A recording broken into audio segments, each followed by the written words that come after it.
10 લક્ષણ ધર્મ. 10 લક્ષણ પર્વનો આજે 5મો દિવસ છે.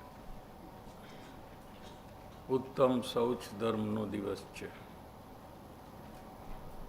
પદ્મનંદી આચાર્ય શાસ્ત્રમાં શૌચ ધર્મનું વર્ણન કરે છે.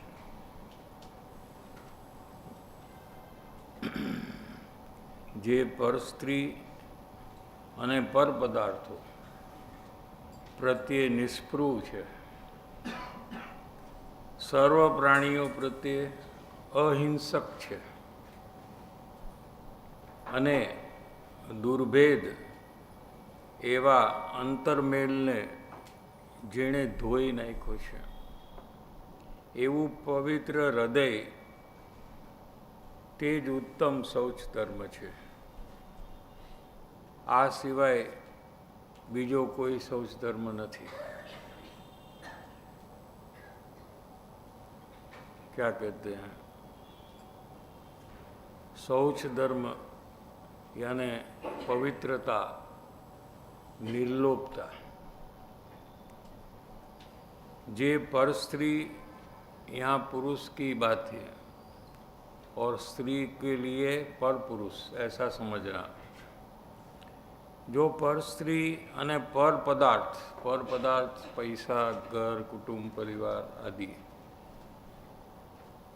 એના પ્રત્યે નિષ્પૃહ છે.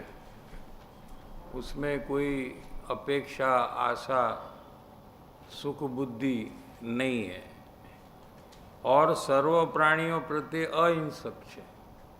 एकेंद्रीय से लेकर पंचेंद्रीय आदि जीव के प्रत्ये अहिंसक है, सावधान है, जागृत है અને દુર્ભેદ એવા અંતરમેલ. दुर्भेद એટલે भेदवा कठिन, बहुत कठिनाई से उसको तोड़ सकते हैं. ऐसा अंतरमेल ने जेने धोई नाख्यो છે, એવું પવિત્ર હૃદય તે જ ઉત્તમ શૌચ ધર્મ છે. શૌચ એટલે પવિત્રતા. જેને પવિત્ર આત્માનું ભાન નથી, સર્વથી ઉત્કૃષ્ટ પદાર્થ અથવા પવિત્ર પદાર્થ એ તો પોતાનો આત્મા છે. એવા આત્માનું નિજ ભાન નથી, હું આત્મા છું એવું ખ્યાલમાં નથી અને દેહને જ પોતાનું માની રહ્યો છે. શરીર જ હું છું, શરીર મારું છે અને હું શરીર છું. એવા અજ્ઞાની જીવ શરીરને પવિત્ર રાખવું તેને શૌચ ધર્મ માને છે. આચાર્ય દેવ કહે છે કે એ શૌચ ધર્મ નથી. શું? શરીરને પોતાનું માનવું તે તો મહાન અસુચિ છે, એ ઘણી અપવિત્રતા છે. જે આત્માને ભેદ જ્ઞાન રૂપી જળથી તે મિથ્યા માન્યતા રૂપી અસુચિને ધોઈ નાખી છે, તે જ આત્મા શૌચ ધર્મ છે. જેને પવિત્ર ચૈતન્ય સ્વરૂપનું ભાન ન હોય અને પુણ્ય પાપને જ પોતાનું કર્તવ્ય માને કરવા લાયક, પુણ્ય પાપના ભાવ, ક્રોધ, માન, માયા, લોભના પરિણામ એ કરવા લાયક છે એવું જે માને છે, પરનું હું કરું એમ માને છે, શરીરનું, કુટુંબનું, પરિવારનું, ત્યાંથી લઈને દેશનું, દુનિયાનું હું કરું છું એમ જે માને છે, તે જીવ પરપદાર્થોથી નિષ્પૃહ થઈ શકે નહીં. એ પરપદાર્થમાંથી સુખ બુદ્ધિ લેવાનું કાર્ય એ છોડી શકે નહીં. પુણ્ય પાપ રૂપ વિકાર ભાવોની જેને પકડ છે પુણ્ય પાપના ભાવ એ વિકારી ભાવ છે, દુઃખરૂપ ભાવ છે, બંધનું કારણ છે, માટે દોષિત ભાવ છે. એની જેને પોતાપણે પકડ છે, पकड़ किस प्रकार से, मेरे है ऐसे पकड़ रखे है क्या. फिर भी पुण्य पाप के भाव अपने नहीं होते हैं, वो तो आते हैं जाते हैं. अपनी इच्छा के अनुसार हम अगर चाहे कि हमको पुण्य परिणाम ही चालू रहे, पाप परिणाम न आए, हाँ, तो हम उसको पकड़ नहीं रख सकते. पुण्य परिणाम पकड़ रख सकते, छूट जाते हैं. पाप के परिणाम कभी चालू हो जाते पता नहीं लगता है. यहाँ बैठे बैठे सुनते सुनते घर का विचार, दुकान का विचार, खाने पीने का विचार कब चालू हो जाता है वो उसको पता नहीं है. वो चाहता है कि मेरा ध्यान यहीं रहे, फिर भी वो भाव यहाँ से छूट जाता है. तो पुण्य और पाप के परिणाम का पकड़, वो मानता है कि मैं पकड़ कर रखता हूँ, लेकिन वो भाव उसकी पकड़ में नहीं आते हैं.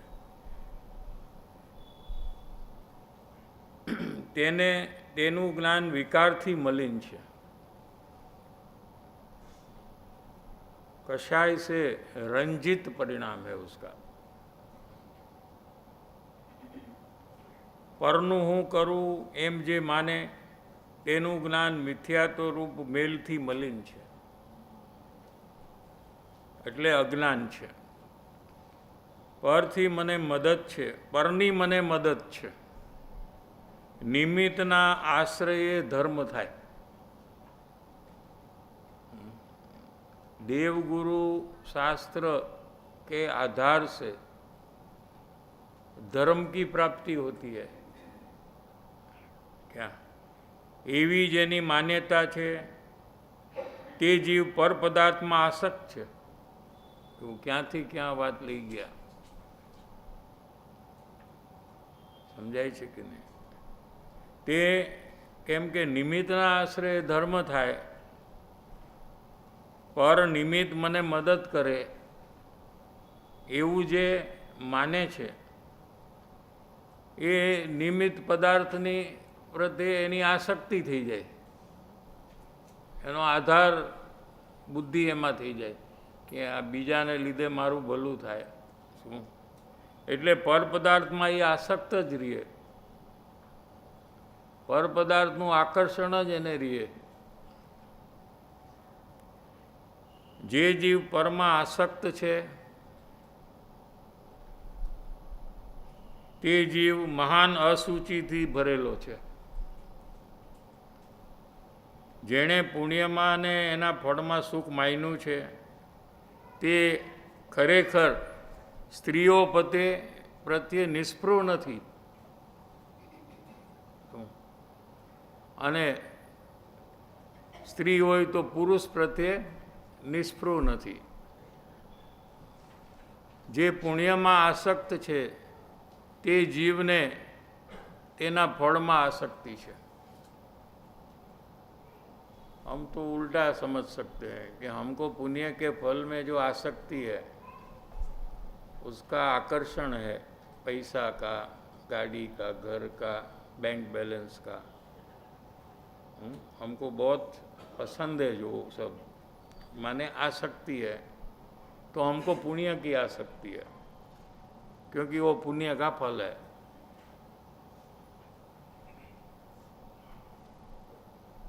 તે જીવ સ્ત્રી આદિ પદાર્થો પ્રત્યે નિષ્પૃહ નથી અને તેને શૌચ ધર્મ હોતો નથી.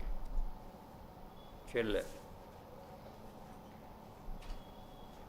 પુણ્ય પાપ ભાવોરૂપ મલિનતાને આત્માની પવિત્રતાના જોરે જેણે ભેદી નાખી છે તેને ઉત્તમ શૌચ ધર્મ હોય છે.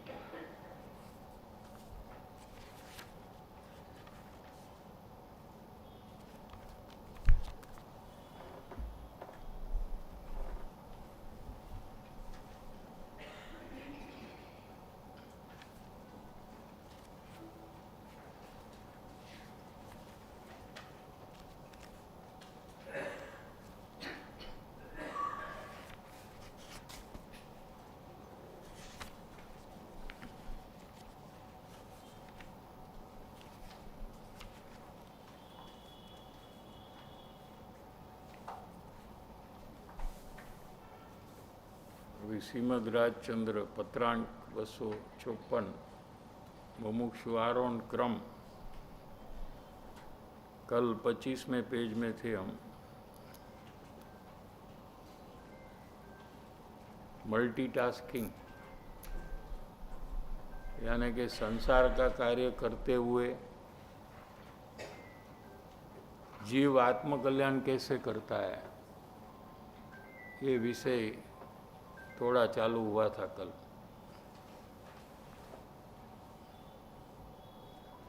यहाँ क्या कृपाणु देव ने कहा है कि मुमुक्षुता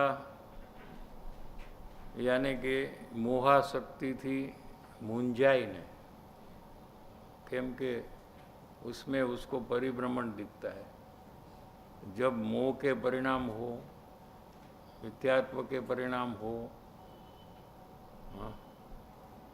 जैसे कैंसर का पता चलने से क्या होता है, मूंझवण हो जाती है। समझाय છે ને? આ તો એક વાર કેન્સર થાય તો મૂંઝવણ થાય કે નહીં થાય?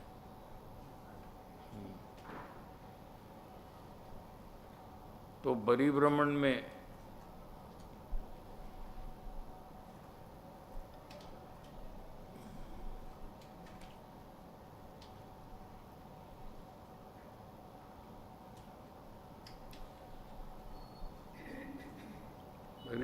में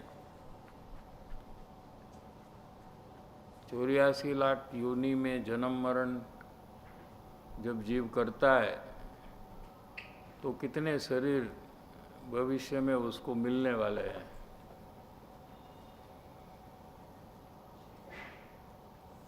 और कितनी बार कैंसर होगा,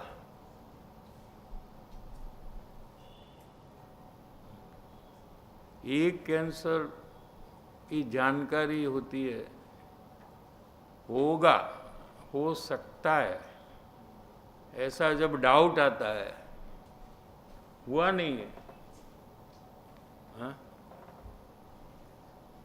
लेकिन बाहर से ऐसा लगता है कि हो सकता है, तो जीव को मूंझवण कितनी होती है, तकलीफ कितनी होती है। लेकिन वो जीव अगर परिभ्रमण करेगा तो लाखों करोड़ों शरीर उसको मिलने वाला है और लाखों करोड़ों बार कैंसर हो सकता है। एक बार कैंसर हो तो इतनी तकलीफ और मूंझवण हो, तो मिथ्यात्व और मोह के परिणाम से करोड़ों बार कैंसर होगा तो उसकी मूंझवण और तकलीफ कितनी होनी चाहिए? उससे तो ज़्यादा होनी चाहिए ना। मल्टीप्लाई तो नहीं करो, एक्चुअली तो करोड़ गुना ज़्यादा होनी चाहिए। एक कैंसर में मूंझवण जितनी होती है और 1 लाख बार 1 करोड़ बार कैंसर हो, उसमें तो 1 करोड़ गणी मूंझवण ज़्यादा होनी चाहिए कि नहीं? लेकिन एक कैंसर में जितनी हमको मूंझवण होती है उतनी मूंझवण हमें मोह के परिणाम में नहीं हो रही है, जो करोड़ों बार कैंसर होने का कारण है। क्योंकि शरीर मिलेगा, रोग आ सकता है, अभी आया है तो बाद में आएगा कि नहीं आएगा? यही भव में रोग आएगा और बाद में तो कभी रोग नहीं आएगा, ऐसा है क्या? तो थोड़ा हमें विचार करना चाहिए, थोड़ी गंभीरता से विचार करना चाहिए कि ये जो मोह का परिणाम है, मेरा पने का परिणाम है, जो परिभ्रमण का कारण है, तो परिभ्रमण में लाखों करोड़ों शरीर हमको मिलेंगे और कैंसर होगा, तो एक बार का कैंसर का दुख हम सहन नहीं कर सकते, तो लाखों और करोड़ों बार होगा तो कैसे सहन करेंगे?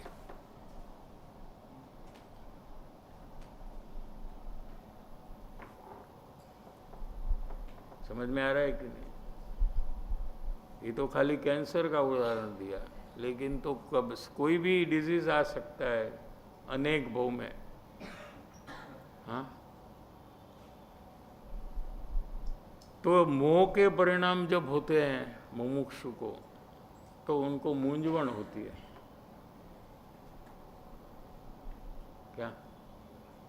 અને એક મોક્ષ વિશે यत्न करवो, ये वाक्य हुआ ना पहले, फिर से देख लेते।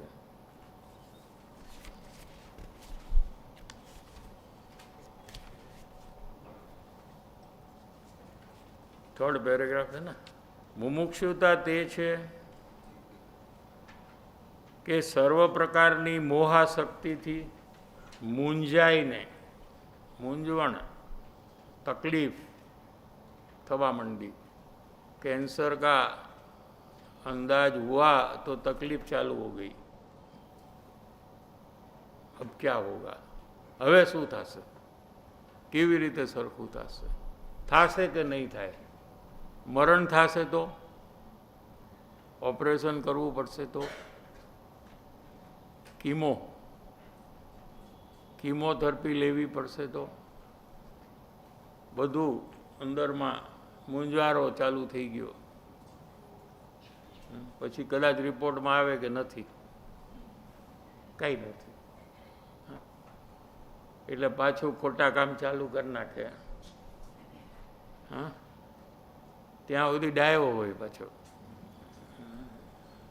બહુ સારી રીતે બધા સાથે વર્તન કરે, શું પ્રેમથી રહે, પણ ટેસ્ટમાં આવ્યું નેગેટિવ, નો કેન્સર, એટલે પહેલાં જેવા પાછા તોફાન ચાલુ થઈ જાય। હા,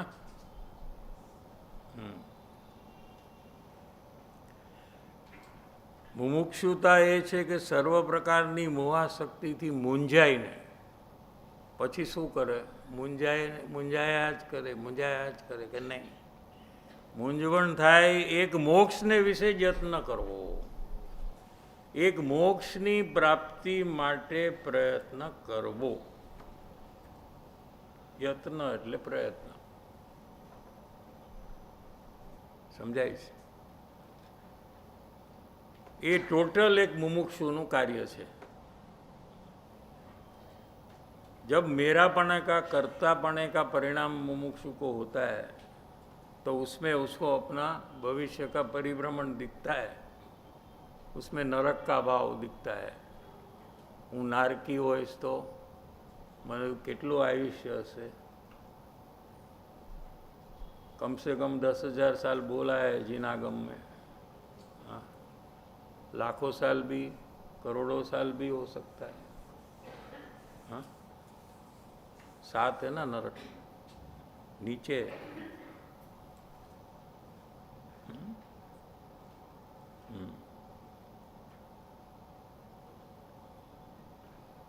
फिर उसको आकुलता होती है, तो उसमें से वो छूटने के लिए एक मोक्षना विषय प्रयत्न करे छे। मोक्ष यानी परम सुख की दशा, वो मुझे प्राप्त हो, उसके लिए मुझे जो करना चाहिए वो प्रयत्न है। समझ में आ रहा है कि नहीं? तो वो कार्य अगर हम करें तो संसार का कार्य का क्या होगा, यहाँ प्रश्न चल रहा था ना ये अपना। हाँ, कल का रिफ्रेश कर दिया आपको। 12-15 घंटा चला जाएगा तो भूल जाते हैं ना, बीच में सब कितने गलत काम और कितने गलत विचार, हाँ, संसार के कितने कार्य वो भी एकदम तल्लीन होकर करते हैं, तो ये सब भूल जाते फिर। हाँ, पहला स्टेज में तो मोहाशक्ति थी मूंझाईने एक मोक्ष ने विषे प्रयत्न करवो, 2 प्रयत्न करवा एम नहीं, एटले संसारनो प्रयत्न करवो अने मोक्षनो प्रयत्न करवो, ऐसा 2 प्रयत्न नहीं होता है। संसार का कार्य होता है और प्रयत्न नहीं होता है। लो आ केवुं बधुं छे। हाँ, समझ में आ रहा है कि नहीं? संसारना कार्य करवा पड़े ये एक बात है। प्रयत्न का मतलब यहाँ क्या कहा, क्या किया? प्रयत्न माने एफर्ट, यहाँ अर्थ नहीं किया। प्रयत्न माने खुशी होकर वो काम करना, क्या हर्ष और उल्लास से संसार का कार्य करना। जैसा कोई बड़ा लाभ हमको होगा ऐसा समझकर संसार का कार्य करना, इसको यहाँ प्रयत्न का। समझ में आ रहा है कि नहीं? भविष्यना ध्येय पूर्वक मुझे भविष्य में ये लाभ होगा, बिजनेस ज़्यादा करूँगा तो भविष्य में क्या लाभ होगा कि बहुत पैसा होगा। बहुत पैसा होगा तो क्या करूँगा मैं, ये सब चीज़ ले लूँगा। हाँ, है ना?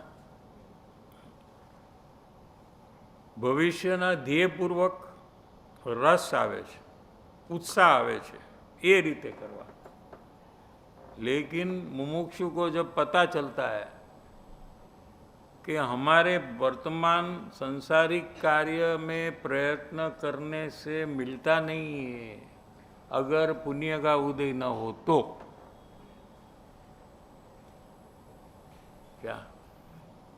नहीं तो ये कूली तो कितनी मेहनत करता है, हाँ? तो उसको क्या मिलता है? और ये सेठ तो एसी केबिन में बैठा होता है, हाँ? ऑर्डर देते रहता है, ए तुमको ऐसा करना, तुमको ऐसा करना, और मिनटों में करोड़ों रुपया कमाते हैं, क्या? तो किसने मेहनत की और किसको पैसा मिला? हाँ, समझ में आया? शारीरिक मेहनत कूली ने की है। शारीरिक मेहनत से, फिजिकल एक्टिविटी से पैसे की कमाई होती है, तो कूली को सबसे ज़्यादा होनी चाहिए। वो तो आउट कर दिया। हाँ, अभी आगे दूसरा कि बहुत एजुकेटेड MBA, CA, लॉयर, ऐसा सब नॉलेज अपने पास हो, डिग्री हो, फिर तो अपने को कोई प्रॉब्लम नहीं है। समझ में आ रहा है कि नहीं? तो ये जो CEO होते हैं कंपनी के, वो कुछ पढ़े भी नहीं होते हैं और वो 100 MBA को तो जॉब देते हैं, 25-50 लॉयर को रखते हैं।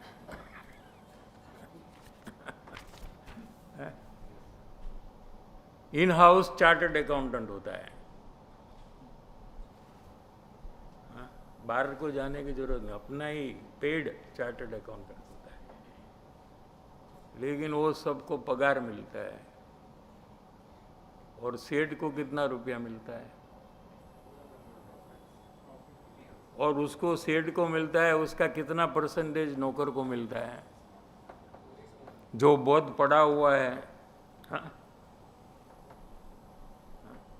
बोलो, समझ में आ रहा है कि नहीं? ये मुकेश अंबानी को कितना पैसा मिलता रहेगा, उसके सामने उसका CEO जो भी है, चार्टर्ड अकाउंटेंट है, उसके पास बहुत लॉयर का टीम है ना, कि नहीं है? सब है उसके पास। वो सब लोग को कितना मिलता रहेगा पैसा, बोलो?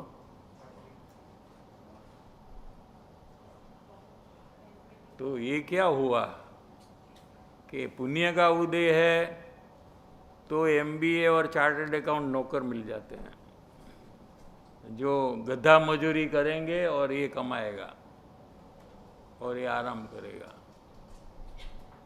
ऐसा दिखता है कि नहीं? हम देखते नहीं है। ऐसा क्यों हुआ कि इसने पुण्य किया है पूर्व में?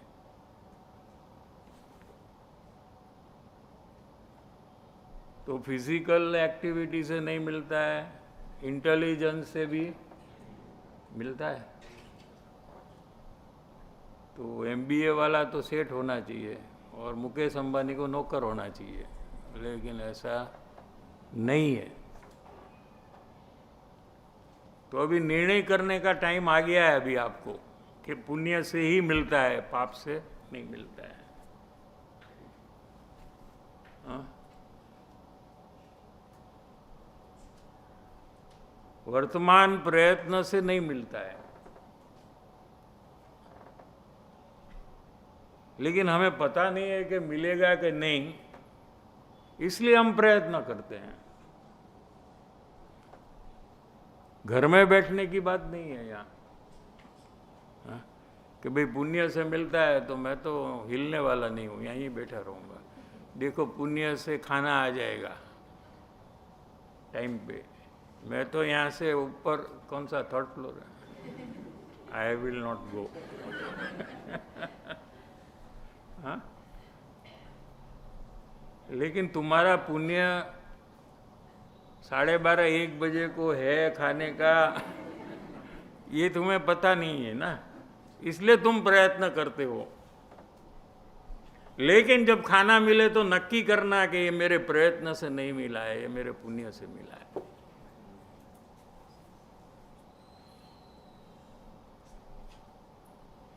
समझ में आ रहा है कि नहीं? तो संसार के जो प्रयत्न है, और वो प्रयत्न में तीव्र रस क्यों आ रहा है? क्योंकि हमें ऐसा लगता है कि हम मेहनत करेंगे तो ही हमको मिलेगा। क्या एंड रिजल्ट और अपना प्रेजेंट एफर्ट, उसको हम जब कनेक्ट करते हैं तो हमारा रस चालू हो जाता है, रस का चार्जिंग चालू हो जाता है। मोबाइल में चार्जिंग होता ना, ऐसा प्रेजेंट एफर्ट, मेहनत, प्लानिंग, तैयारी, हाँ, और एंड में बहुत बड़ा फायदा।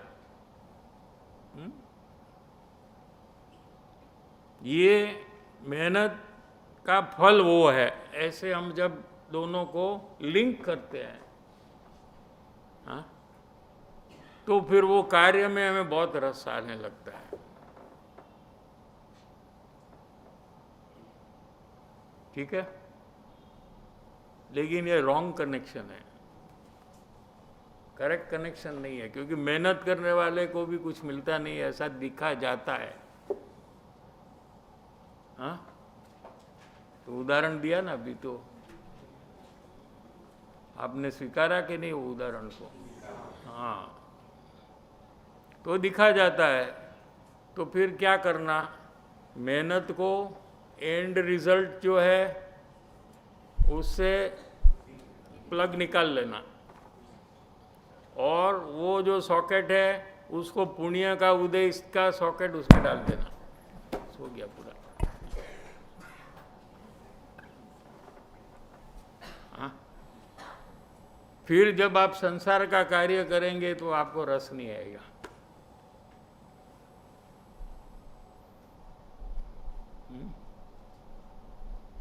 तो क्या परिस्थिति होगी? रस नहीं है और फिर भी करना पड़ता है, क्योंकि फैमिली की डिमांड है। अपना जीवन व्यतीत करने के लिए, अरे सत्संग भवन में जाने के लिए भी हमको ट्रैवलिंग के लिए पैसा तो चाहिए कि नहीं? बॉम्बे से यहाँ आने के लिए भी टिकट का पैसा तो चाहिए कि नहीं? तो कमाना पड़ता है कि नहीं? तो संसार के कार्य करने पड़ते हैं कि नहीं? क्या સંસારના કાર્યો કરવા પડે એ એક વાત છે, અને ભવિષ્યના ધ્યેયપૂર્વક રસ આવે, ઉત્સાહ આવે એ રીતે કરવા એ બીજી વાત છે. મુમુક્ષુ એ છે કે જેને સંસારના કાર્ય કરવા નથી, એટલે આળસુ છે નથી કરવા એ વિષય નથી ચાલતો. આમ તો સંસારનું કામ કોઈને કરવું જ નથી ગમતું. એક બાજુ પડ્યો રહે અને મજા કરે, ટીવી જોયા કરે ને મોબાઈલમાં गेम रहीमा करे, ये जने करवू छे एनी यहाँ ये विषय नहीं चल रहा है. यहाँ समझ में आ रहा है कि नहीं? जेने संसारना कार्य करवा नथी परंतु करवा पड़े छे. केम करवा नथी? कि ये कार्य करने से कोई रिजल्ट मिलने वाला नहीं है. हाँ, पुण्य का उदय रहेगा तो अपने आप रिजल्ट आ जाएगा, पाप का उदय रहेगा तो नहीं आएगा. क्या? फिर भी वो कार्य उसको करना पड़ता है. जब ऐसी समझ होने पर भी अगर ऐसा निश्चय कर ले जीव, फिर भी उसको संसार के कार्य तो करने पड़ेंगे आज, के नहीं करेंगे वो? हाँ? करने पड़ते हैं. तो यानी खेद सहित करे छे. क्या करे? करना तो पड़ता है हमको. नहीं करेंगे तो नहीं चलेगा. लेकिन उत्साह नहीं है. फर्क समझ में आ रहा है कि नहीं? क्योंकि संसार के कार्य तो व्यर्थ है. ये व्यर्थ है ने लागे छे. व्यर्थ माने बेकार है. इससे तो कोई फल मिलता नहीं है, पुण्य से मिलता है. और अभी हम पुण्य करेंगे तो आगे मिलेगा. ये तो भूतकाल के पुण्य से मिल रहा है.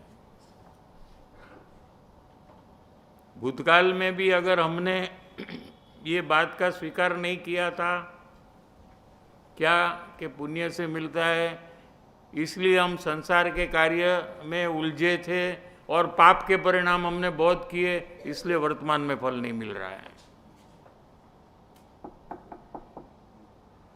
जैसे अभी हम करने वाले हैं, ये बात को नहीं मानेंगे और पाप के परिणाम चालू रखेंगे तो उसमें जो बंधन होगा तो भविष्य में आपको संसार में कोई कमाई होने वाला नहीं है. जैसे अभी नहीं मानता है जीव, भूतकाल में भी वो नहीं माना था, इसलिए उसने वो टाइम में संसार का कार्य ही किया और पाप का बंधन किया. समझाय छे कि नहीं? આપણામાંથી પણ બધા એમ કરશે ને ઘણા તો કે આ બધું ઠીક, હવે આપણે કામ આપણે જે કરી છે કરે રાખો ને, આપણી મહેનત કરવાથી જ આપણને મળે, પુણ્યથી મળે, એ આ બધું हाँ बेकार हम्बक છે બધું. तो फिर वो क्या करेगा? वो संसार के कार्य में रुचि से करने से उसको पाप का ही बंधन होगा, तो भविष्य में उसको पाप का उदय आएगा.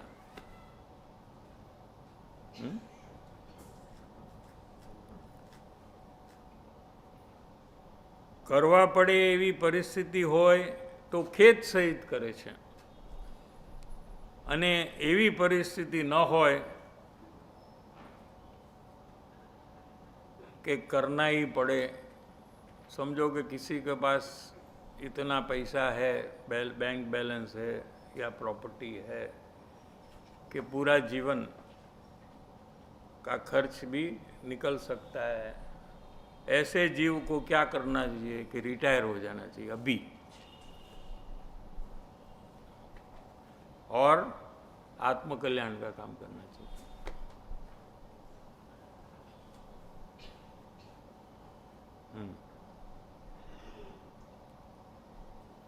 एवी परिस्थिति न होय कि कमाया वगर चाले नहीं, तो सहज એટલે એવી परिस्थिति माने आपके पास है बैंक बैलेंस ऐसा, तो क्या करना चाहिए कि सब जगह से निवृत्त होकर, रिटायर होकर आत्मकल्याणना कार्यમાં લાગી જવું જોઈએ, आत्मज्ञान की प्राप्ति के प्रयास में लग जाना चाहिए. क्योंकि ऐसा पुण्य का उदय बहुत रेयरली किसी को मिलता है, सबको नहीं मिलता है. 1% पॉपुलेशन को भी ऐसा नहीं मिलता है क्या? 0.0001% को ऐसा योग मिलता है कि कोई कमाने की ज़रूरत नहीं है, अपने पास है, उसमें सब आराम से जैसा वर्तमान में हमारा जीवन चल रहा है वैसे चलेगा क्या? तो पूरा समय, पूरी शक्ति अपने आत्म कल्याण के कार्य में लगानी चाहिए।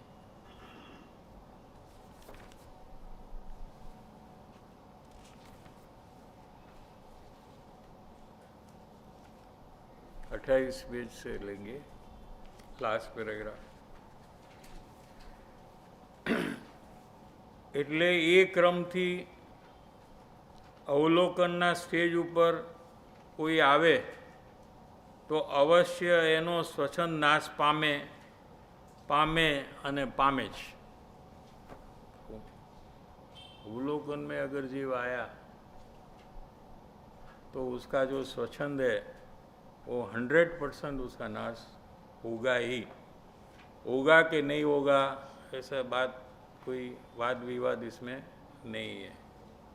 ये स्वच्छंद थोड़ी अथवा घणी हानि पाम्यो त्या एटली बोध बीज योग्य भूमिका थाय छे। शुभ छे, देखो ऐसा क्रम लिया कि दोष का स्वीकार करे तो स्वच्छंद का नाश होता है, स्वच्छंद का नाश होता है तो बोध बीज योग्य भूमिका प्रकट हो जाती है। केवी सरस तथा अपूर्व बात करी है।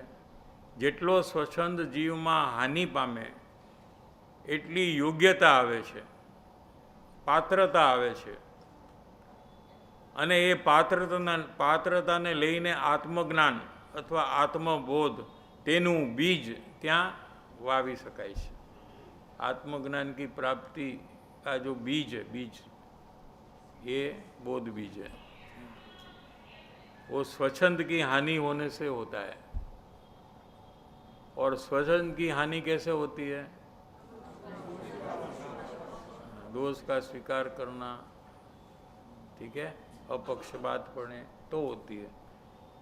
तो इसका मतलब क्या हुआ कि आत्मज्ञान का जो प्रोसेस है वो एक ही प्रकार है, यही प्रकार है। तो कोई भी शुभ प्रवृत्ति करने से आत्मज्ञान 3 काल में होता नहीं है। ये प्रोसेस में से पास हुए बिना, स्वच्छंद की हानि किए बिना बोध बीज योग्य भूमिका, सम्यक दर्शन की भूमिका, पात्रता किसी को प्रकट नहीं होती है। भूतकाल में भी नहीं हुई है और भविष्य काल में भी नहीं होने वाली है। समझ में आ रहा है कि नहीं?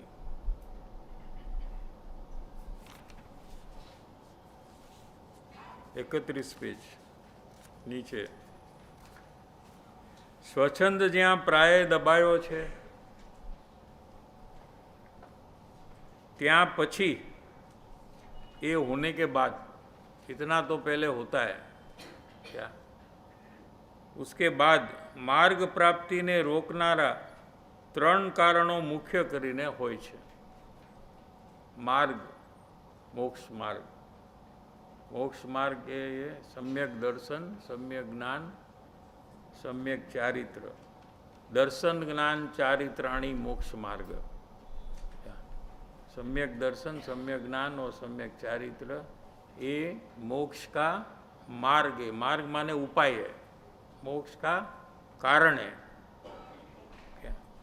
वो जिसको प्रकट हुआ उसको मोक्ष की प्राप्ति अवश्य होती है। तो मोक्ष मार्ग प्राप्ति ने रोकनारा 3 कारणों, हजी 3 कारण बाकी है, पछी आत्मज्ञान थशे। समझाय छे कि नहीं? 3 कारणों मुख्य करीने होय छे एम अमे जाणीए छीए।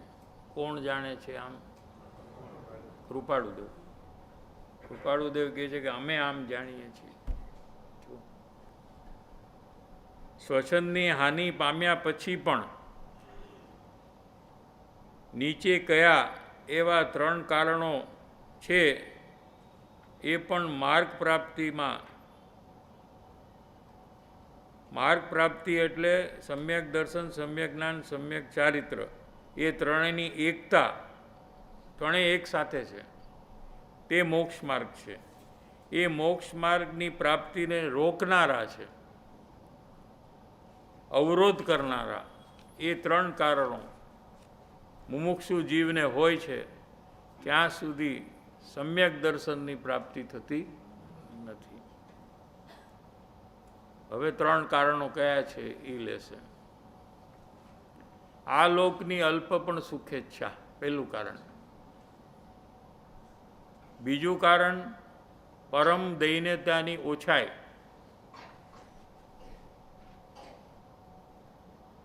અને ત્રીજું કારણ પદાર્થનો અનિર્ણય. એટલે આત્મ સ્વરૂપનો નિશ્ચય ન હોવો, આત્મ સ્વરૂપની ઓળખાણ ન હોવી, ભાવભાષણ ન થવું, એવો જે પ્રકાર છે તે પણ માર્ગ પ્રાપ્તિમાં બાધક કારણ છે, અથવા ત્યાં સુધી સમ્યક જ્ઞાનની પ્રાપ્તિ થતી નથી.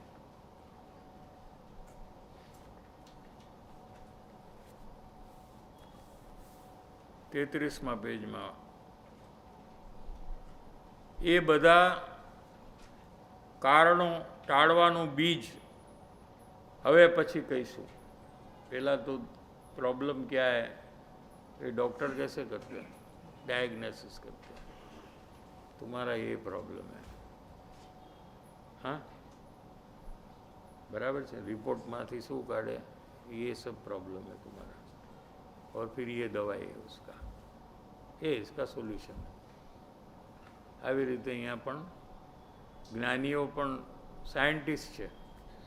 प्रॉब्लम क्या है कि तुमको स्वच्छंद की हानि होने के बाद 3 प्रॉब्लम अभी बाकी है.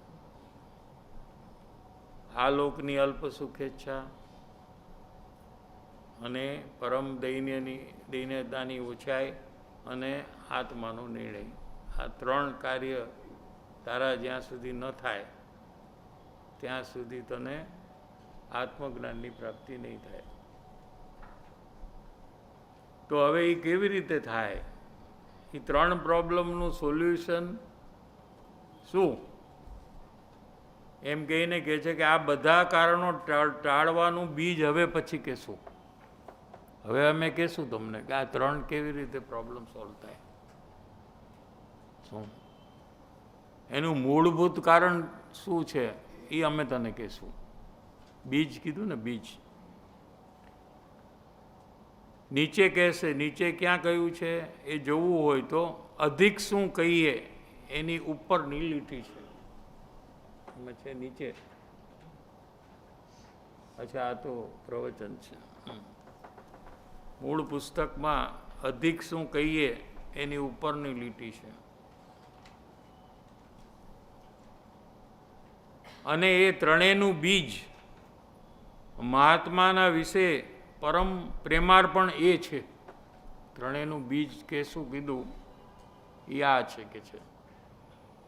અને એ ત્રણેય પ્રોબ્લેમનું સોલ્યુશન, ત્રણેય પ્રોબ્લેમ ટાળવાનું કારણ શું? એટલે બીજ મહાત્માના વિશે પરમ પ્રેમાર્પણ એ છે. જ્ઞાની પુરુષ મારા આત્માના માટે તરવાનું પરમ કારણ છે, અથવા એકમાત્ર કારણ છે, એવું સમજાયા પછી અને જ્ઞાનીનું સ્વરૂપ ઓળખાયા પછી એમના પ્રત્યે પરમ પ્રેમ, અનન્ય પ્રેમ આવે છે. એ ખરેખર તો પોતાના આત્મા પ્રત્યેનો પ્રેમ છે. શું કીધું? કોઈને જાણવું હોય કે મને મારા આત્માનો કેટલો પ્રેમ છે, તો એને એમ જ લાગે કે મને બહુ પ્રેમ છે, એટલે જ હું આ કામમાં લાગી ગયો છું. સમજાય છે? તો એનું ચેકિંગ પોઈન્ટ આપ્યું અહીંયા કે તને જ્ઞાની માટે જેટલો પ્રેમ છે ને એટલો ડિગ્રી ટુ ડિગ્રી તને તારા આત્મા માટે પ્રેમ છે, અને જ્ઞાની માટે તને પ્રેમ નથી તો તને તારા આત્મા માટે પ્રેમ નથી. એમ અહીંયા શું કહે છે? જો એમના એટલે જ્ઞાનીના સ્વરૂપ ઓળખાયા પછી એમના પ્રત્યે પરમ પ્રેમ, અનન્ય પ્રેમ આવે છે. એ ખરેખર પોતાના આત્મા પ્રત્યેનો પ્રેમ છે. જ્ઞાની પુરુષ પ્રત્યેનો પ્રેમ એ નિજ આત્મા પ્રત્યેનો પ્રેમ છે. શું? અને એ પરમ પ્રેમ આવે ત્યારે એ ત્રણેય કારણો ટળવાનું બીજ એવી યોગ્યતારૂપ કારણ એ મુમુક્ષુ જીવમાં ઉત્પન્ન થાય છે. શું? અહીંયાથી એનું બીજ ચાલુ થાય છે, શું? જે વધીને એ કાર્ય પૂરું કરશે. પ્રશ્ન: અહીં જ્ઞાની પુરુષ તે પ્રત્યક્ષ જ્ઞાની પુરુષ લેવા કે પરોક્ષ જ્ઞાની પુરુષ લેવા? परोक्ष माने जो अभी नहीं है, पहले हो गए. क्या पहले भी ज्ञानी पुरुष हुए ना, उनको क्या कहेंगे? परोक्ष. और जो वर्तमान में जीवंत है उसको क्या कहेंगे? प्रत्यक्ष. तो प्रश्न उठता है कि ज्ञानी पुरुष यहाँ प्रत्यक्ष लेना कि परोक्ष लेना? परम प्रेम की जो बात आई ना, तो ये भूतकाल के ज्ञानी के प्रति परम प्रेम की बात है कि वर्तमान जीवंत ज्ञानी है, सजीवन मूर्ति है, उनके प्रति प्रेम की बात है? ऐसा प्रश्न मुमुक्षु का है. समाधान: प्रत्यक्ष ज्ञानी लेवा. ओळखाण तो परोक्षनी कभी बनी सके नहीं. पहचान अगर हमें करना है किसी का, अंतर पहचानना है, तो उनको हाजिर होना चाहिए, हम उनके परिचय में रहने चाहिए. 500 साल पहले कोई ज्ञानी हुए, हाँ, तो उनके अंतर परिचय हम कैसे करेंगे? उनकी तो वाणी है, शास्त्र है, और शास्त्र में तो मार्ग है, मर्म नहीं है. मर्म तो ज्ञानी का हृदय में है. कृपाळुदेव का वचन है ना, शास्त्र में मार्ग है पण मर्म नहीं. मर्म तो ज्ञानी ना हृदय में है. मर्म एटले रहस्य, आत्मानी प्राप्तिनु रहस्य, ए मर्म. એ શાસ્ત્રમાં નથી.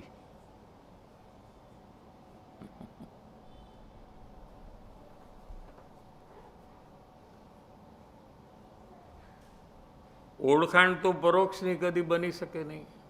हम आपको कहे कि हम हमारे दादा के पिताजी है, उसको आप पहचानो. हमारे घर वाले को भी हम बोले तो भी वो नहीं पहचान सकते.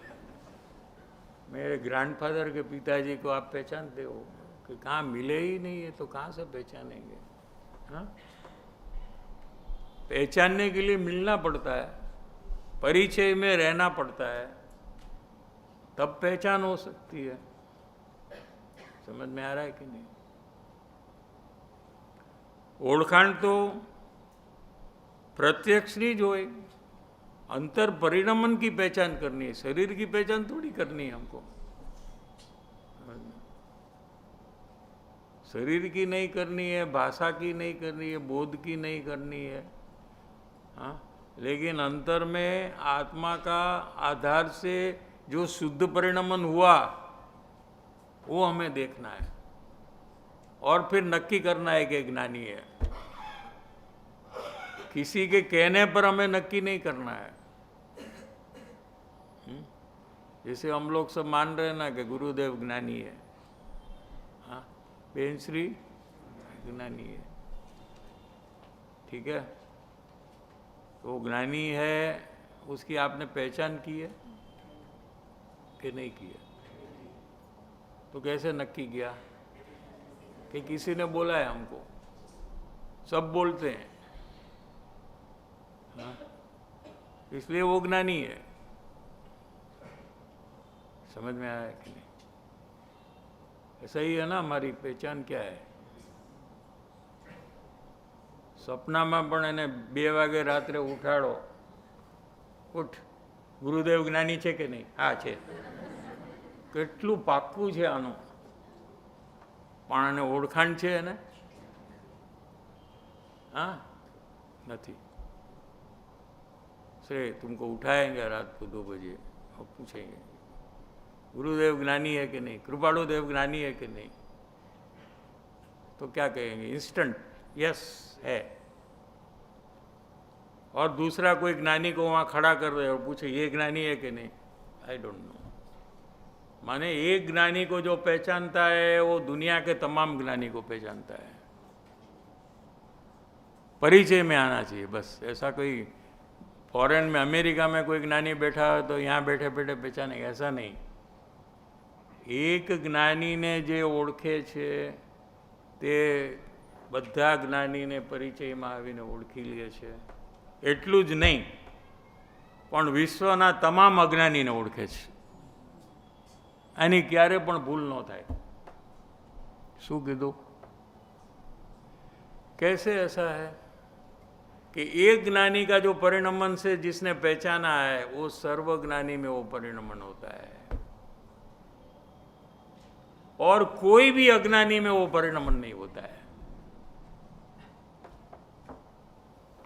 समझाय છે કે નહીં? ન્યાયથી બધી વાત. કેમ ટાઈમ થઈ ગયો છે?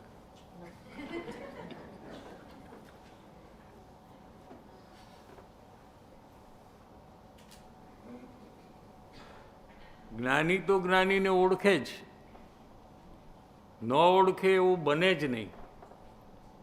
સમજાય છે? અને અજ્ઞાનીને પણ ઓળખે. પછી બારમાં ગમે તેવું એનું નામ જ્ઞાની તરીકે પ્રસિદ્ધ કર્યું હોય, હા, બીજા મુમુક્ષુએ એને જ્ઞાની માન્યા હોય, અથવા પોતે જ કીધું હોય કે હું જ્ઞાની છું, શું તો જ્ઞાનીને ખબર પડી જાય કે આ જ્ઞાની છે કે નહીં.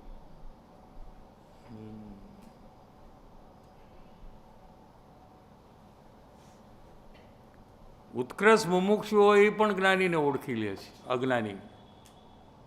તો જ્ઞાનીને ઓળખે જ ને. શું કરોડપતિ હોય એ બીજા કરોડપતિને ઓળખે? મને નથી ખબર. હા, કરોડપતિ એક હોય, આ બીજો માણસ આ કરોડપતિ છે કે નહીં એના પરિચયમાં બધો હિસાબ જાણી લે, પછી એને ખબર પડી જાય કે નહીં, કે ન પડે? કેમ કે જેની પાસે કરોડ રૂપિયા હોય એ કરોડપતિ, એને ખબર છે. આની પાસે લાખ રૂપિયા છે માટે આ કરોડપતિ નથી. બરાબર ને?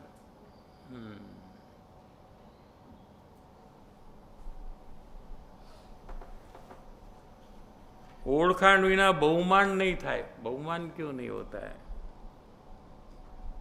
क्या? क्योंकि पहचान नहीं है. ये संसार में पंचम आरे में ऐसा जीवन जीते जीते, आज का जीवन कैसा है देखो आप. क्या इसके बीच में कोई एक जीव ने कितना पुरुषार्थ किया रहेगा तो उसको आत्मज्ञान की प्राप्ति हुई. ऐसा पहचान के काल में उसको पता लगता है कि इसने इतना पुरुषार्थ किया है. हम तो हर एक जगह में हार जाते हैं. मोह के परिणाम हमको तो चालू ही रहते हैं. पर पदार्थ में से सुख लेने की वृत्ति हमारी जाती ही नहीं है. हमारा अवलोकन ही नहीं चल रहा है. हमारा कुछ ठिकाना नहीं है. तो पहचान के काल में इसको पता लगता है कि ये सब में से पास होकर इतना महान काम जिसने किया है, इतना पुरुषार्थ किया है, तो उसको बहुमान हुए बिना रहता नहीं. ओळखाण विना बहुमान थाय नहीं. अने ओळखाण छे ए परिचय विना थाय नहीं. कॉन्ट्रैक्ट में नहीं आएगा, परिचय में नहीं रहेगा. तो तो परिचय में नहीं रहेगा तो पहचान कैसे होगी? परिचय में भी पहचानने का प्रयास नहीं करेगा तो भी पहचान नहीं होगी। क्या कहा? कृपाणुदेव, उनके फैमिली मेंबर्स या उनके ऑफिस के मेंबर्स वो उनके साथ ही रहते थे, लेकिन वो सब पहचान नहीं सके। माने परिचय था, साथ में रहना था, हाँ, लेकिन पहचानने का टारगेट नहीं था कि मुझे पहचानना है, ऐसा विचार ही नहीं था, तो पहचान नहीं हुई उनको और उनको प्रथम संकित नहीं हुआ। देखो कितना बड़ा नुकसान हुआ, समझ में आ रहा है? हाँ, बाकी तो दूसरे लोग को उतना टाइम भी नहीं मिलता है साथ रहने का। कृपाणुदेव के साथ मुमुक्षु को रहने का कितना टाइम मिलता है? वो जब बोध देते हैं, सत्संग आदि करते हैं, तो उतना टाइम मिलेगा, और वो टाइम के अंदर में पहचान लेने का है।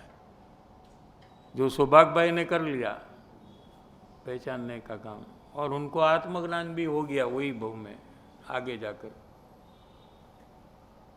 लेकिन फैमिली मेंबर को तो कितना टाइम मिलता है? सौभाग्य भाई को कितना मिला?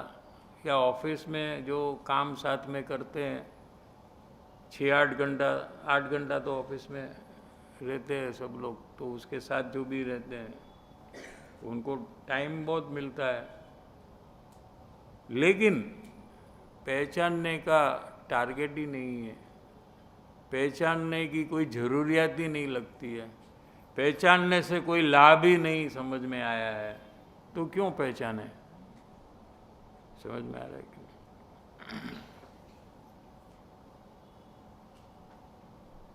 અને પરિચય પ્રત્યક્ષ વિના સંભવિત નથી, એટલા માટે પ્રત્યક્ષ જ્ઞાની પુરુષ લેવા। આ લોકની અલ્પપણ સુખેચ્છા આ જે કારણ છે એ અભિપ્રાય પ્રધાનતાથી છે, આચરણ પ્રધાનતાથી નથી, એટલે ચારિત્ર પ્રધાનતાથી નથી। કેમ કે વિષય મુમુક્ષુની ભૂમિકાનો ચાલે છે। મુમુક્ષુની ભૂમિકા એ અભિપ્રાયને બદલવાની ભૂમિકા છે। જેટલા પણ વિપરીત અભિપ્રાયો, મિસકોન્સેપ્ટ્સ છે તે મુમુક્ષુની ભૂમિકામાં બદલાય છે અને યથાર્થતા આવે છે। क्या विषय अभी चेंज हो रहा है कि मुमुक्षु जो है उसका जो अभिप्राय है,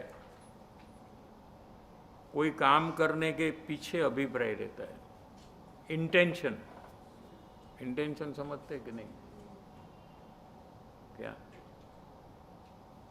वो सम्यक होना चाहिए। क्या होना चाहिए? इसको अभिप्राय कहते हैं। ये मिथ्या है अभिप्राय, इसलिए उसको मिथ्या दर्शन है। क्या कहा? समझ में आया? आचरण क्रोध मान माया लोभ का, पुण्य पाप का हो, उसकी बात नहीं चल रही है, क्योंकि आचरण बदलना नहीं है। पाप के परिणाम छोड़कर पुण्य के परिणाम करना है, वो बात मुमुक्षु के लिए है ही नहीं। अरे वो ज्ञानी के लिए भी नहीं है, वो तो मुनि दशा की बात है। आचरण तो चारित्र अंश से पंचम गुणस्थान में चालू होता है, पंचम गुणस्थान के अंत से चालू होता है, और महाचारित्र मुनिराज को होता है। समझ में आ रहा है कि नहीं? शायद ये आपने नया विषय आपको समझ में आएगा और पता भी चलेगा कि काम करना बहुत इजी है, क्योंकि आचरण बदलना ये बहुत कठिन काम है। और जिसको सच्चा मार्ग यानी ज्ञानी का मार्ग जिसके पास नहीं है, ऐसे जैन धर्म में भी सब आचरण बदलने का प्रयास करते हैं, लेकिन आचरण के पीछे जो अभिप्राय है वो मिथ्या जब तक है तो आचरण का कोई बदलने से फायदा होने वाला नहीं। क्या समझ में आ रहा है कि नहीं? थोड़ा अभिप्राय माने वो कोई भी कार्य अथवा कोई भी भाव आप करो, उसके पीछे अंदर में आपका अभिप्राय क्या है वो करने के लिए, इंटेंशन क्या है। अगर वो अभिप्राय मिथ्या है तो वो आचरण कितना भी शुभ हो उससे आपको कोई फायदा नहीं होगा, उसको मिथ्या चारित्र में गिनने में आएगा। क्या चारित्र समझ में आएगा? चारित्र मिथ्या भी है और सम्यक भी है, दो प्रकार है ना कि नहीं? हाँ, आत्मा में जितनी स्थिरता है वो सम्यक चारित्र है,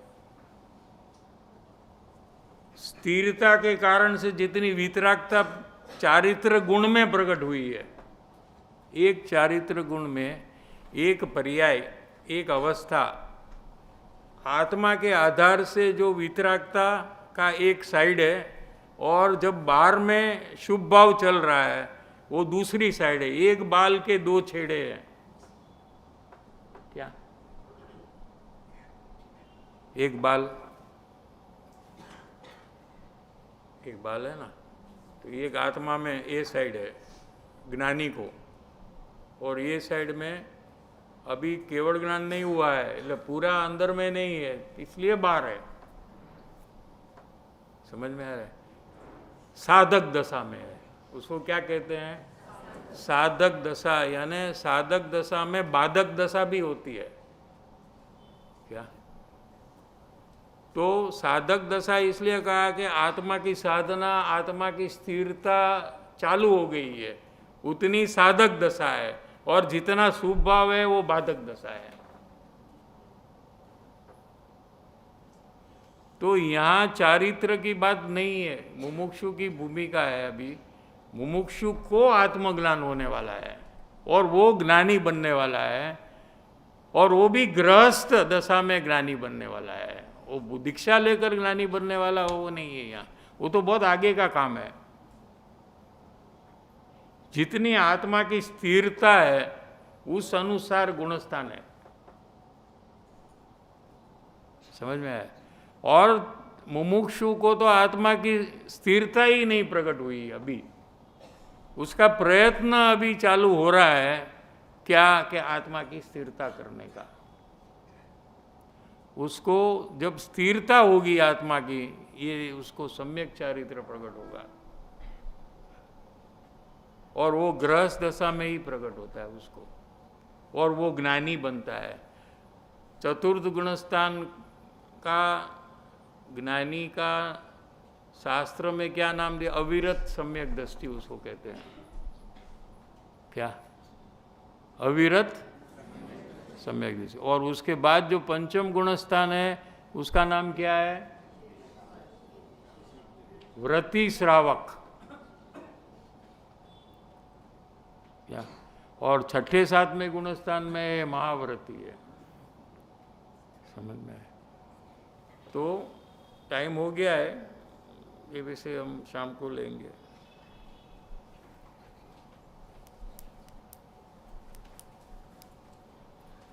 एक मिनट ब्रेक है, फिर 15 मिनट प्रश्न चर्चा यही विषय पर।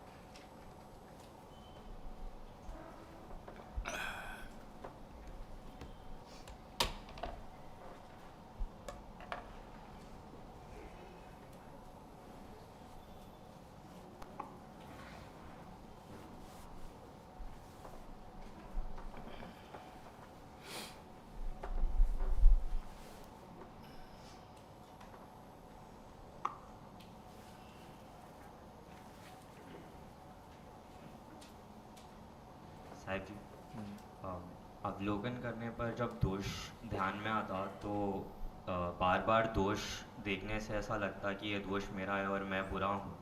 तो इससे अवलोकन में थोड़ा प्रॉब्लम आता कि जब बुरा लगता कि ये मेरा दोष है और बार बार, तो ऐसा लगता कि थोड़ा अवलोकन कम करूँ। तो इसको ओवरकम कैसे करना? देखो, दोष है तो आपको नुकसान तो हो रहा है, ठीक है? तो नुकसान की चिंता आपको हो रही है कि नहीं हो रही है? तो वो काम करना चाहिए ना। तो वो काम कैसे होगा? आप पक्ष छोड़ेंगे, ठीक है, तो दोष कमज़ोर होंगे, तो आगे जाकर दोष का नाश होगा। ये एक प्रोसेस है इसमें। और अवलोकन आप जारी रखेंगे तो ये काम कर सकते हैं ना। अवलोकन बंद कर दिया आपने तो जो उसके बाद जो दोष होगा उसका पक्ष हुए बिना रहेगा नहीं।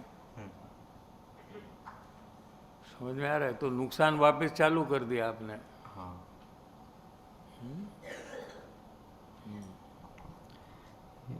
तो ये दोष जो है जिसके लिए आपको तकलीफ होती है, तो वो तो एक पिंपल है, लेकिन बाकी का शरीर तो अच्छा है। तो अपने को पूरा पूरा पिंपल वाला क्यों मानते हो? समझ में आ रहा है कि नहीं? हाँ।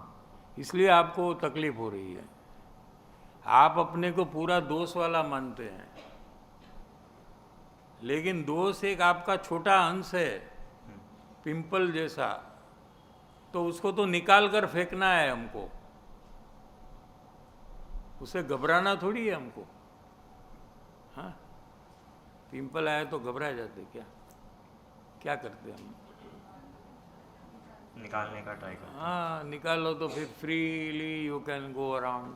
हाँ, नहीं निकालेंगे, घर में बैठकर किसी को मैं नहीं बताऊंगा, तो कहीं भी आप जा नहीं सकते, घर में ही बैठे रहो फिर।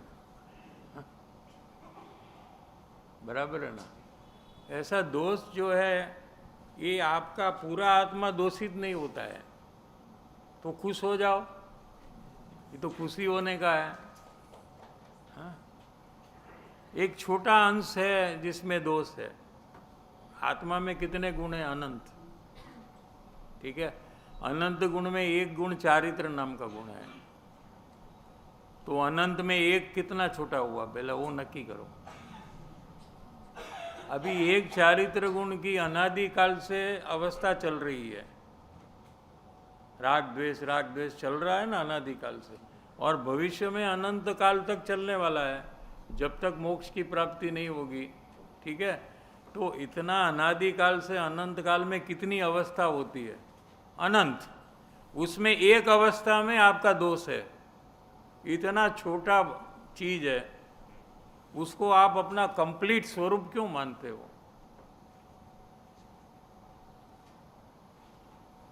वो छोटा है एक पार्ट जिसको हमको निकालना है। हाँ? अपने पूरे आत्मा में नहीं प्रवेश हुआ है उसका, वो तो भिन्न रहता है अंदर में, निकलने के लिए रेडी है वो, हम निकाले तो।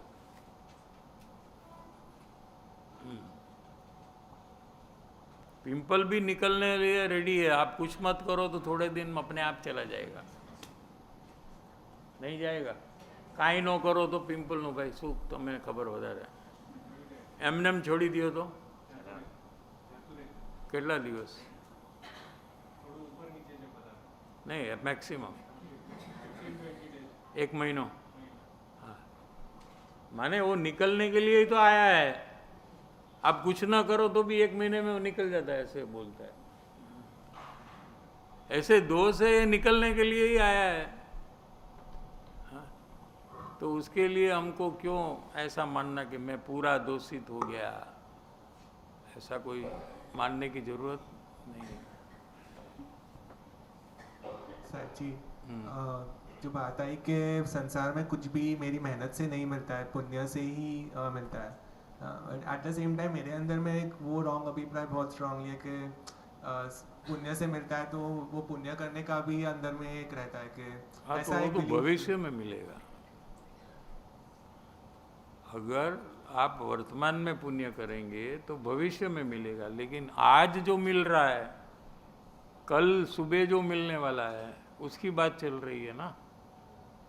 वो अभी पुण्य करने से मिल जाएगा। हाँ, तो वो पहले जो किया है पाप, उसका तो फल आने दो। हाँ, ठीक है ना, तो उसका फल आ रहा है। तो ऐसा आप डिस्कनेक्ट करते हैं, और कर्म पुण्य से फल का, पुण्य पाप से फल का कनेक्ट जो करते हैं, ऐसा जो आपको वर्तमान में भाव आप कर रहे हो, उसमें पुण्य भी हो रहा है और मिथ्यात्व भी कम हो रहा है। वापिस नया पुण्य करने की क्या जरूरत है?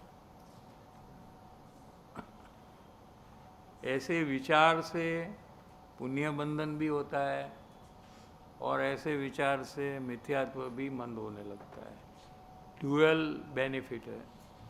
और जो पुण्य ऐसे विचार से बनता है, वो हाई क्वालिटी का पुण्य है। और पुण्य करने है, ऐसा जो पुण्य करते हैं, वो लो क्वालिटी का पुण्य है। जैसा कोई कहे कि मैं पूजा करूं, मुझे पुण्य करना है, मुझे देव दर्शन करना है, क्योंकि मुझे पुण्य करना है, मुझे शास्त्र अभ्यास करना है, इसलिए मुझे पुण्य करना है, मुझे व्रत करना है, मुझे पुण्य करना है, मुझे उपवास करना है क्योंकि मुझे पुण्य होगा। ऐसा प्लानिंग कर कर जो पुण्य करता है, वो पुण्य की क्वालिटी बहुत छोटी और लो है, उसका फल भी लो आता है। लेकिन जिसको पुण्य करना नहीं है, वैसे उसको भाव आया तो उसमें भी उसको पुण्य भाव होता है। पाप भाव वो थोड़ी है। पुण्य नहीं करना है, ऐसा विचार पाप है कि पुण्य है? लो, नक्की करो। मुझे पुण्य नहीं करना है, मुझे शुद्ध भाव ही करना है, मुझे वितरागी भाव करना है, ऐसा जिसको विचार आया, भाव आया, उसको पुण्य भाव है कि पाप भाव है, वो नक्की करो आप।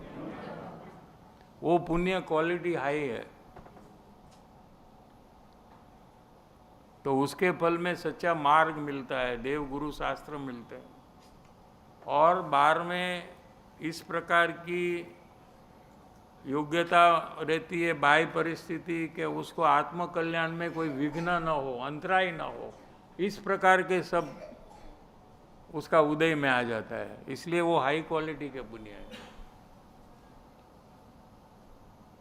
और ये लो क्वालिटी के पुण्य जो है, इससे भोग मिलते हैं, और भोग के काल में नया पाप होता है।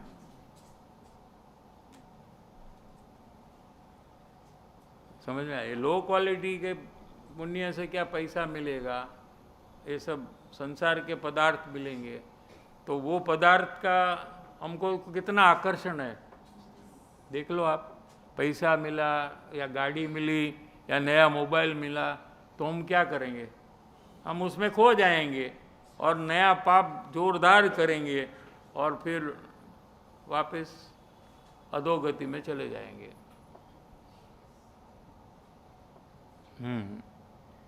जय जिनेन्द्र साहिब जी। साहिब जी, ऐसा मैंने दोष देखा अभी मेरे में कि जब यहाँ सत्संग चल रहा है तो मेरा ध्यान दूसरे विचारों में चले जाता है, फिर वहाँ से खींच के वापस यहाँ लाती हूँ। तो उसके लिए मेरा प्रयास कैसे बढ़ाना, कंसंट्रेशन कैसे बढ़ाना? इसमें क्या है कि जहाँ रुचि है जीव की, वहाँ उसका विचार चला जाएगा। रुचि अनुयायी वीर्य, उपयोग जो है अपना ज्ञान, वो जहाँ जहाँ जाता है, वहाँ वहाँ आपको नक्की करना है कि वो उससे आपको लाभ मिल रहा है या नुकसान हो रहा है। ऐसी दो में से एक जगह में जाएगा वो, आपका ज्ञान ऑटोमेटिक। क्या? तो अगर वो जहाँ गया है, वहाँ से आप खींचकर यहाँ लेकर आते हैं, तो भी वापस थोड़ी टाइम में वहाँ चला जाएगा। तो क्या करना चाहिए कि वो जाने का कारण क्या है कि उससे लाभ और नुकसान जो हमारी मान्यता में है, उसके कारण से वो ज्ञान वहाँ चला जाता है। तो आपको वहाँ नक्की करना चाहिए कि ये कोई भी चीज़ मुझे लाभ का कारण नहीं है, नुकसान का कारण नहीं है। जैसे होने वाला है, केवड़ी परमात्मा ने देखा है, वैसे ही होगा, अन्य कोई तरह से नहीं होगा। ऐसे अपने ज्ञान को ट्रेन करना पड़ेगा आपको वारंवार। तो फिर थोड़े टाइम के बाद आपका ज्ञान यहाँ वहाँ घूमेगा नहीं। हाँ,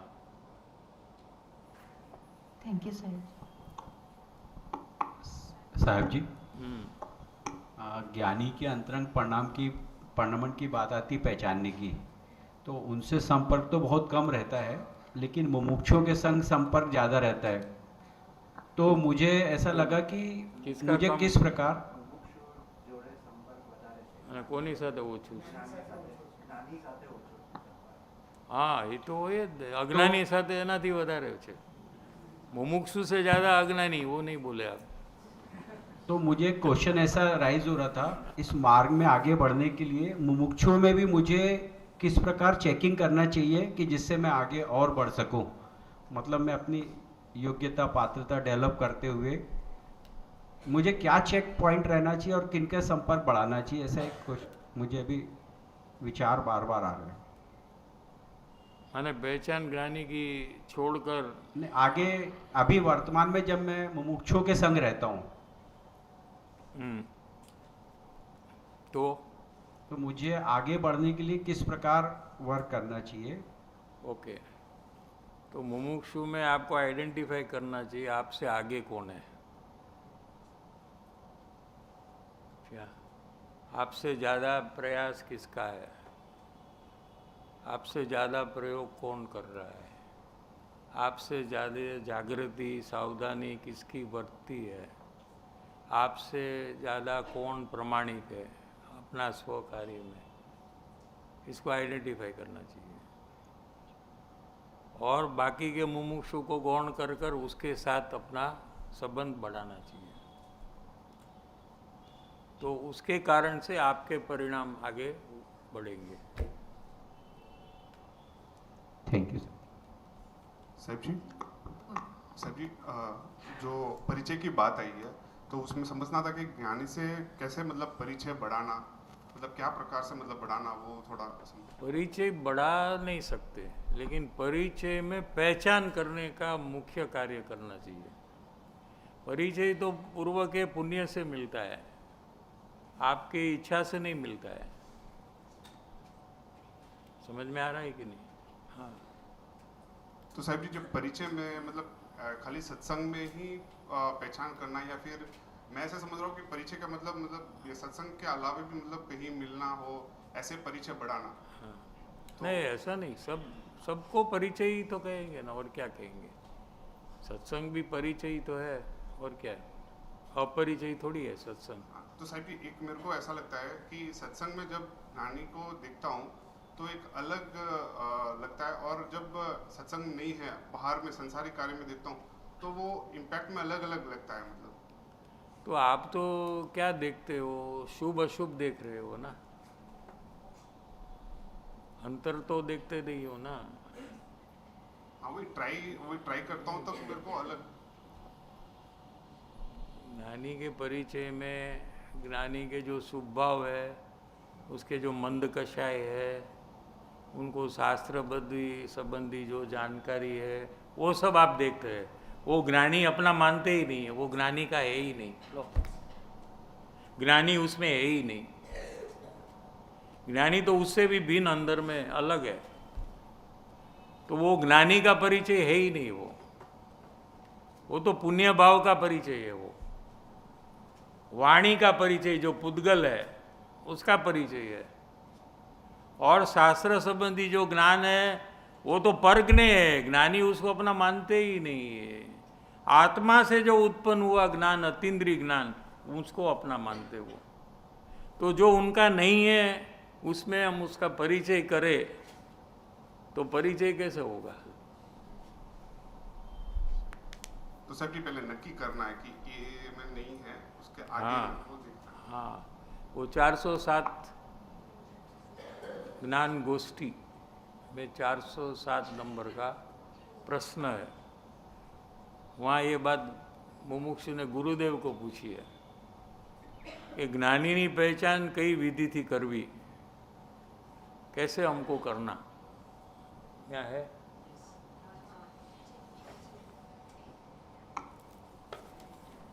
है।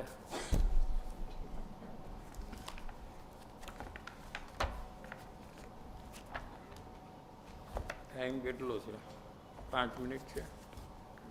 થઈ ગયો ટાઈમ.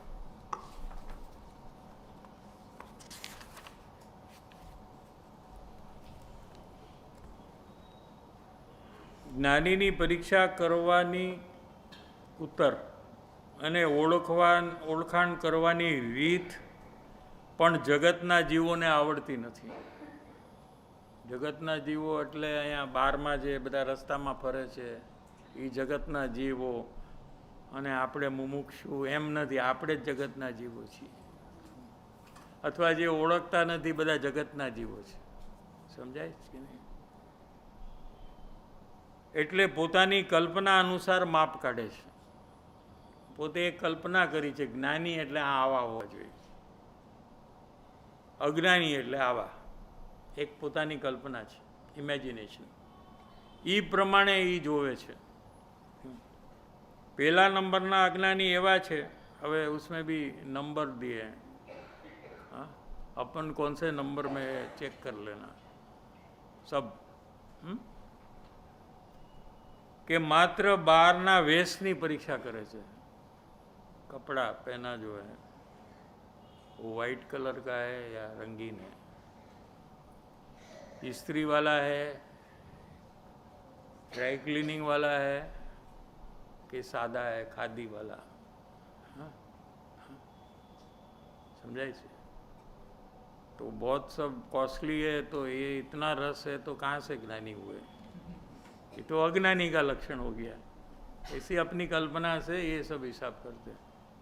तो कोई सम्यक दृष्टि राजा हो तो क्या करेगा? वो चक्रवर्ती हो, भरत चक्रवर्ती, 6 खंड नो धनी, हाँ, वो तो पहचान ही नहीं सकेगा. 96,000 रानी, 96,000 महल मारी है, 96,000 पैलेस. एक एक रानी एनी पटरानी नी 1000 देव सेवा करे. स्वर्ग बाड़ाती देव आवीने उसका नौकर का देखो, अपना नौकर देखो. इतना वैभव है बाहर में और अंदर में जरा भी रस नहीं है. कहाँ से आप हिसाब करेंगे वहाँ?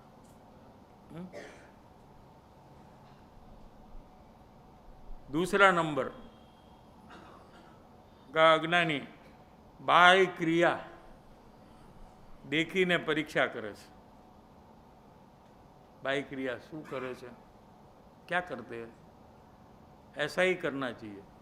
वो गुरुदेव क्या करते थे कि कभी भी शास्त्र समयसार पढ़ते. वो कोई भी ज्ञानी को समयसार पढ़ना चाहिए.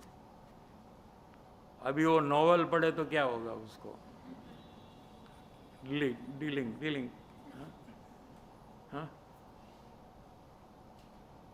ત્રીજા નંબરના અજ્ઞાની એવા છે કે કશાયની મંદતા ઉપરથી માપ કાઢે છે.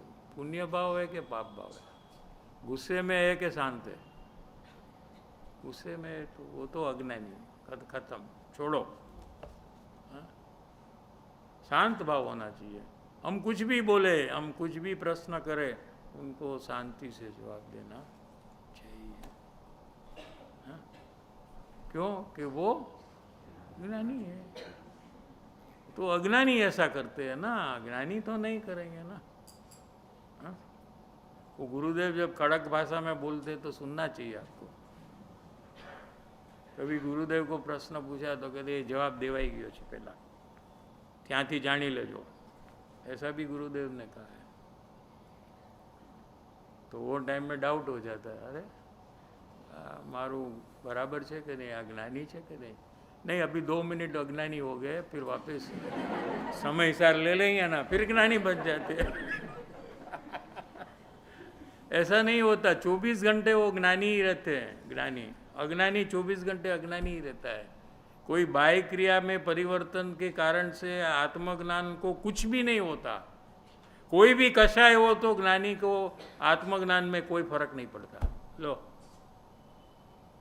नारकी जो ज्ञानी है नरक में, तो उनको कौन सा कसाई चल रहा है? 6 कषाय लेशिया है, हाँ, तो उनका जो कषाय का बहुत हल्का प्रकार का वो क्रोधादि भाव होते हैं उनको के लेशिया, फिर भी वो ज्ञानी है, तो उनको आत्मज्ञान में कोई बाधा नहीं होती। संसार की कोई भी प्रवृत्ति हो या अंदर में कोई भी कषाय हो, वो सम्यक दर्शन को टच भी नहीं कर सकता है। ऐसा कमजोर सम्यक दर्शन नहीं है कि वो आए और जाए। समझ में आ रहा है? પણ તે જ્ઞાનીને ઓળખવાની સાચી રીત નથી। આના એ તો પહેલે કેન્સલ हो जाना चाहिए अपने अंदर में। हाँ, સાચો જિજ્ઞાસુ તો અંતર તત્વદ્રષ્ટિની પરીક્ષા કરે છે કે જ્ઞાની સામા જીવને એટલે જ્ઞાનીને શ્રદ્ધા જ્ઞાન કેવા છે, આચરણ નહીં। आचरण एक क्रोधमान माया लोभ और पुण्य पाप, ये आचरण का भाव है। समझ में आ रहा है? चारित्र का भाव है वो, उसको तो देखना ही नहीं, ऐसा नहीं कर सकते लोग, इसलिए पहचान नहीं होती है। देखना नहीं माने वही दिखाई देता है, लेकिन उसकी गिनती नहीं करना कि ऐसा होना चाहिए, ऐसा होना चाहिए। ये गिनती छोड़ना, जैसे कि वो नहीं हो रहा है वैसा देखना, इग्नोर करना, ये आए तो ही पहचान हो सकती है। और 99% यहाँ हार जाते लोग, इससे आगे नहीं जा सकते। इन्हें स्व आश्रय चैतन्य भगवान की श्रद्धा है कि नहीं, उनको आत्मा की श्रद्धा है कि नहीं, वो चेक करना। कि जिनवाणी को पढ़कर ये कह रहे हैं कि आत्मा का अनुभव करते हुए आत्मा की बात कह रहे हैं, ये चेक करना। राग थी भिन्न चैतन्य स्वभावनी प्रतीति है कि नहीं, राग मेरे से भिन्न है, मैं राग रूप हूँ ही नहीं, ऐसा निसंक रूप श्रद्धा है कि नहीं। ये निसंकता ये सबसे बड़ा चेकिंग पॉइंट है। जो भी ज्ञानी कहते हैं वो कहने में उनकी जो निसंकता है, निसंक एक गुण है सम्यक दर्शन का। 8 अंग है ना, ये निसंक अंग है एक। राग थाय छे એટલે પુણ્યનો ભાવ થાય છે, તેનાથી લાભ માને છે પોતે કે તેનાથી જુદા રહે છે। क्योंकि सत्संग आदि प्रवृत्ति में तो गुरुदेव जब होते हैं तो उनको तो मुख्यपणे पुण्य परिणामी तो होते हैं क्या, और पुण्य परिणाम में वो गुरुदेव लाभ मानते हैं, फायदा मानते हैं खुद को या दूसरे को, तो वो ज्ञानी नहीं है। क्योंकि वो बंध का कारण है, मोक्ष का कारण नहीं है। एनी रुचिनु जोर कई तरफ काम करे छे, पर तरफ के स्व तरफ। तो सुनने वाले को भी स्व तरफ जाने का भाव जब आता है तो ये क्या बताता है कि सामने वाले को स्व की रुचि है। एना वेदन में शेनी मुख्यता है, राग का भी वेदन है, ज्ञान का भी वेदन है। दोनों वेदन होते हुए कौन से वेदन की मुख्यता है, कौन से वेदन को अपना मानते हैं और कौन से वेदन को पर मानते हैं। ये रीते अंतरना श्रद्धा ज्ञान उपरथी धर्मात्मा ने जे जीव ओळखे छे ते सुपात्र छे। आप पढ़ लीजिए फार्म तो पता चल जाएगा और भी डिटेल। थैंक यू सर जी।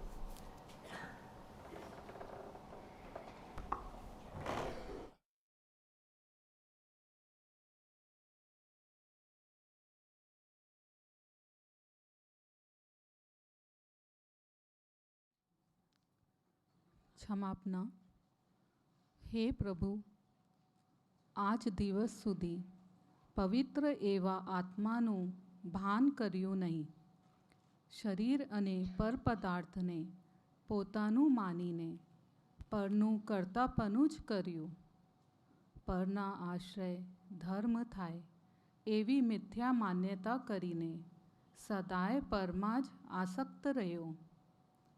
પુણ્ય અને એના ફલમાં સુખ માનીને પુણ્ય પાપના વિકારી ભાવોને પોતાનું કર્તવ્ય માનીને ये મલિન ભાવોથી આત્માની પવિત્રતા માની હવે પુણ્ય પાપ રહિત અને શરીરથી ભિન્ન એવા પવિત્ર આત્મ સ્વરૂપની પ્રતીતિ કરીને સમ્યક જ્ઞાન પ્રકટ કરશું.